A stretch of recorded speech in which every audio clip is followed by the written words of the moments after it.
नमस्कार। अविनाश काकड़े।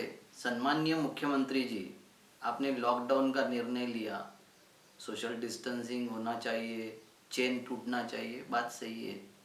हो सकता है कि आपका निर्णय सही होगा, मगर ये हर एक जिलाधिकारी को अलग अलग ऑर्डर देने का आपने एक आदेश दे दिया। अब मुझे बताइए कि क्या जिलाधिकारी आपके कृषि तज्ञ भी हैं, स्वास्थ्य संबंधी भी तज्ञ हैं और समाज के भी तज्ञ हैं?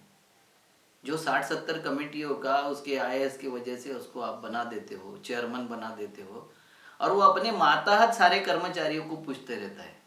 मातहत कर्मचारी होते हैं कि वो जो एग्रीकल्चर ऑफिसर होते हैं, उसके सोशल ऑफिसर होते हैं, उनके बाकी के डिपार्टमेंट के सारे ऑफिसर, वो कलेक्टर के सामने एक शब्द नहीं बोलते, और इनकी एक कमेटी आप बना देते हो। आपने कमेटी बना दी, लॉकडाउन घोषित कर दिया। मेरे सामने कुछ सवाल है कि क्या शहरी लोग बिना अनाज, फल, सब्जी इसके बिना जिंदा रह सकते हैं? तो इसके बारे में क्या आपने ओपिनियन लिया? इतने बजे से इतने बजे तक घर में जाके ऐसा करो, उस तरीके से ऐसा करो, ये पूरी लाइन गाइडलाइन दे देते हैं। कौन सब्जी वाला घर में पहुंचा देगा? इतना सिस्टम हमारे यहाँ ठीक ठाक है? इतना कंप्यूटराइज है? किस तरीके से पहुंचाएगा वो?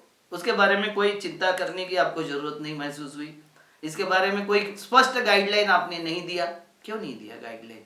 ये मनमानी करने के लिए, उनको जैसा चाहिए वैसा देना। और क्या मुझे बताइए कि किस कृषि के काम आपने प्रतिबंधित कर दिए?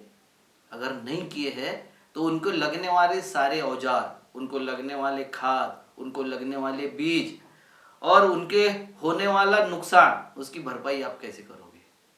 नहीं कर सकते ना आप, ये भरपाई नहीं दे सकते। पेंडेमिक एक्ट में तो आपको कॉम्पेंसेशन का प्रोविजन है, मगर आपके सारे प्रोविजन आप डिनाई करते हो और सारे बंधन बांध देते हो। क्या आपको पता है कि ये सारा करने से कोरोना से मुक्ति हो जाएगी? इसकी गारंटी दे सकते हो आप? नहीं दे सकते। तो आप मुझे बताइए कि क्या बैंक के व्यवहार भी सारे बंद हो गए? बंद कर दिया आपने, आर्थिक व्यवहार सारे बंद कर दिया आपने, बंद कर सकते हो आप। आपका बस बताइए कि एम्बुलेंस शुरू है, और एम्बुलेंस में अगर पार्ट लग गया, एम्बुलेंस में अगर पंचर हो गया, एम्बुलेंस में ईयर लगा, कहाँ से लाओगे? कहाँ से मिलेगा ये? उसकी क्या व्यवस्था की आपके कलेक्टर ने? कोई व्यवस्था नहीं। इमरजेंसी में पेशेंट ले जाते हैं, एम्बुलेंस की छोड़िए, मेरे कार में मुझे अगर पेशेंट ले जाना है और उसका पंचर हो गया, उसका कुछ समस्या हो गई, मेरे कार नहीं है मेरे पास और साइकिल से ले जा रहा हूँ, साइकिल में ही मेरा कुछ समस्या आ गई, तो उसको कैसे सुधारूंगा, कैसे ले जाऊंगा?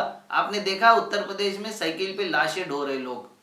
क्या ये महाराष्ट्र में लाना चाहते हो आप? इसी तरीके का वर्तन होना चाहिए महाराष्ट्र में? अगर नहीं होना चाहिए तो आपने, ये आपकी व्यवस्था के बाहर के लोग, जो सामाजिक लोग हैं, जो हेल्थ में काम करते हैं, जो कृषि में काम करते हैं, जो समाज में काम करते हैं, उनके सजेशन लेने की आपके कलेक्टरों को, जिलाधिकारियों को सख्ती क्यों नहीं किया आपने? उस कमेटी में ये लोग क्यों नहीं रखे? ये लोग रखना चाहिए था ना, जो सामाजिक स्वास्थ्य खराब न होने दे, जो कृषि का व्यवस्था खराब न होने दे, जो स्वास्थ्य की व्यवस्था खराब न होने दे। ऐसे लोगों को क्यों नहीं रखा, जो अपने सर्विस के डर से वहां चुप रहने की बजाय अपनी बात रहने में, रखने में और कहने में सक्षम हो? ऐसे लोगों की कमेटी बननी चाहिए थी कि नहीं? आपने नहीं बनाया, और उसका दुरुपयोग कर रहे हैं आपके सारे जिलाधिकारी, और जिस तरीके से ये प्रताड़ित कर रहे हैं सब लोगों को, उसका क्या जवाब है आपके पास में? जवाब आपसे मांगेंगे लोग, कलेक्टर से कोई जवाब मांगने नहीं जाएगा, ना अधिकारी से जवाब मांगने जाएगा, क्योंकि वोट आपको देते हम। जब वोट आपको देते तो जवाब भी आपको देना पड़ेगा।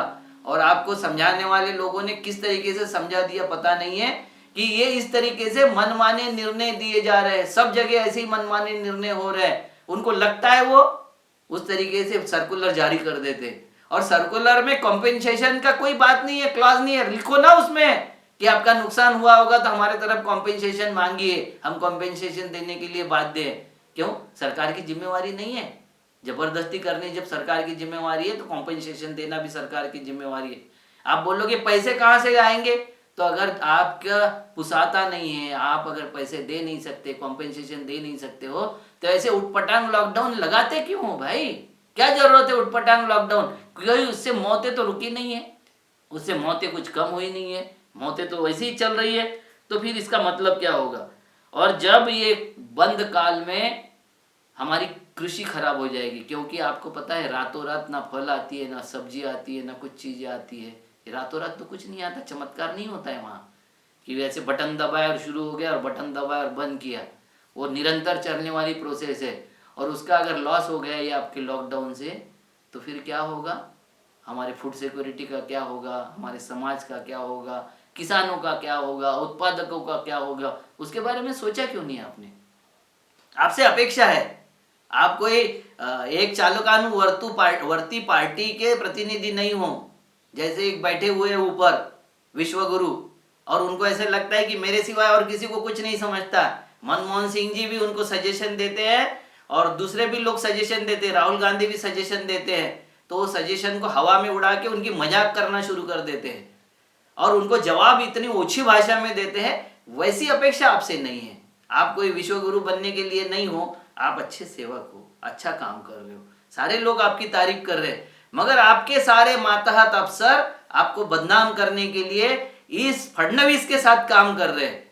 आप कृषि बिल के विरोध में हो, तीनों जो बिल आए उसके विरोध में हो, मगर आपके कृषि अधिकारी, आपके रेवेन्यू अधिकारी ये कृषि बिल कैसा अच्छा है इसका प्रचार कर रहे हैं। इस पे ध्यान दो उद्धव जी, अध्यवाय अन्यथा ये सारे लोग आपको बदनाम करके और अगले बार आपकी राजनीति से बेदखल हो जाओ, आपकी पार्टी बेदखल हो जाए, आपके सहयोगी पार्टियां बेदखल हो जाए, इसका प्रयास करेंगे। ये जहर बो रहे समाज में, इस जहर को रोकने के लिए आपको स्पष्ट दिशा निर्देश देने चाहिए और आपको ये तय करना चाहिए कि समाज का ओपिनियन लिए बिना कोई भी ऐसे सख्त आदेश लागू न किए जाए, लागू न हो।